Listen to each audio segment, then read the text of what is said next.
होली की आत्मा। बचपन से शहर में रहने वाला मनोज इस साल होली की छुट्टियों में अपने गांव दुर्गापुर वापस आता है, जहां उसे देख पूरा गांव खुशी से झूम उठता है। जब गया था तब इतना सा था और अब देखो कितना बड़ा हो गया है। हाँ सरपंच जी, जब मैं गया था तब आप भी बहुत जवान थे और अब देखो कितने बूढ़े हो गए हैं आप। चलो चलो बढ़िया है। बच्चा घर वापस आ गया। इसी खुशी में आज रात पार्टी होगी।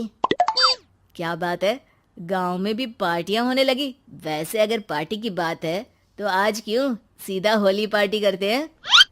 होली पार्टी की बात सुन चहल पहल में अचानक सन्नाटा छा जाता है, जिसे देख मनोज को कुछ अजीब लगता है, लेकिन तभी सरपंच बात पलट देता है। अब बहुत देर हो गई, चलो सब अपने घर चलो, पार्टी के बारे में कल सोचेंगे। मनोज भी मम्मी पापा के साथ घर आ जाता है, पर होली पार्टी और उस पर पूरे गांव की खामोशी वाली बात अभी तक उसके जहन से निकलती नहीं।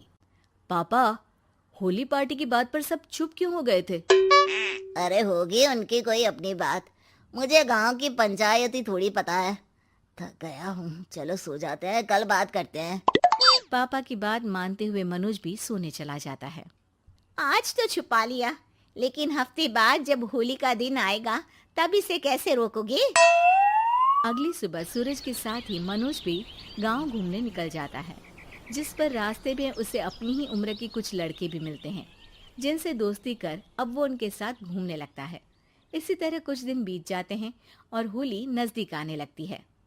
दोस्तों, होली में 4 दिन ही बचे हैं, पर गांव में उसकी कोई तैयारियां क्यों नहीं दिख रही? क्योंकि यहाँ होली नहीं मनाई जाती। अरे पर ऐसा क्यों?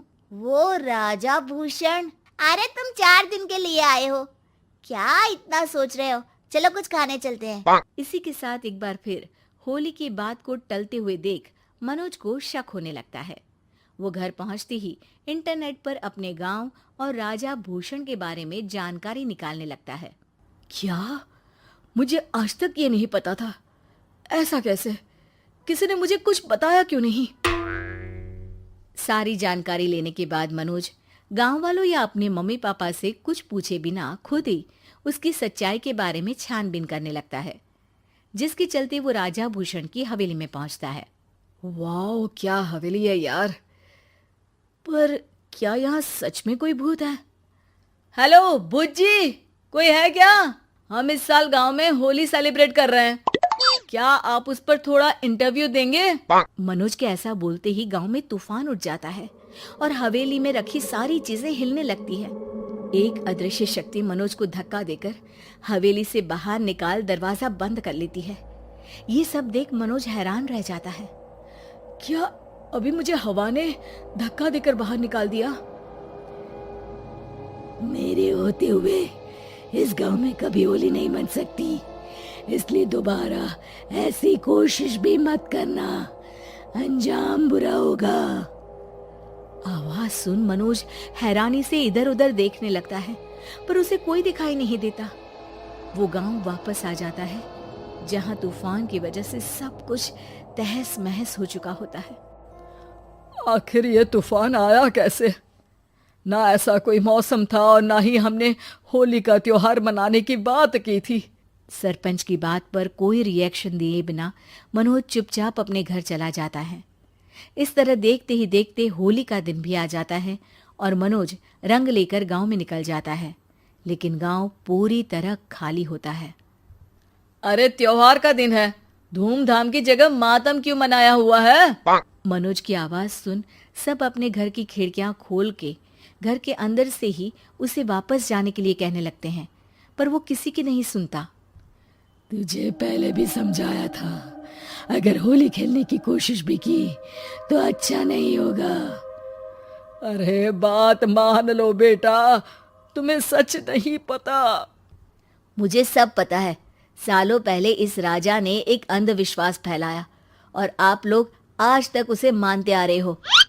अरे बेटा, जब तुम पैदा भी नहीं हुए थे उससे भी बहुत पहले से इस गांव पर होली का श्राप है। अगर गांव में होली का त्योहार मनाया जाता है तो प्रलय आना पक्की बात होती है। राजा भूषण इस सब में नहीं मानते थे और त्योहार मनाने लगे, जिसके चलते होली वाले ही दिन पहले उनके बेटे की और फिर उनकी मृत्यु हो गई।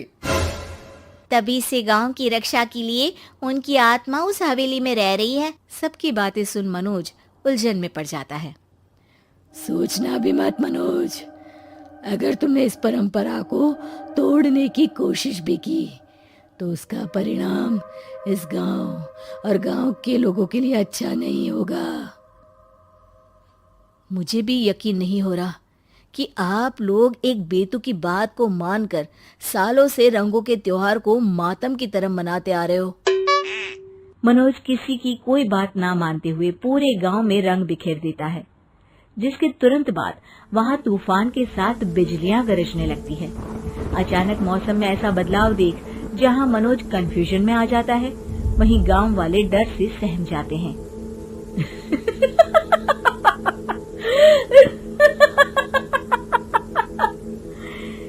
इस लड़के ने हमारे जैसे सिर्फ अपने स्वार्थ के लिए नहीं बल्कि पूरे गांव की खुशियों के लिए यहाँ होली मनाई है, जिस वजह से अब इस गांव पर होली का श्राप टूटता है। ऐसा बोलकर राजा का भूत वहां से गायब हो जाता है, जिसके बाद गांव के लोग धूमधाम से होली मनाते हैं। खुशियों के रंग गांव में बिखरे ही होते हैं कि अगली सुबह अचानक मनोज कहीं गायब हो जाता है और एक बार फिर गांव में होली का नया राज शुरू हो जाता है।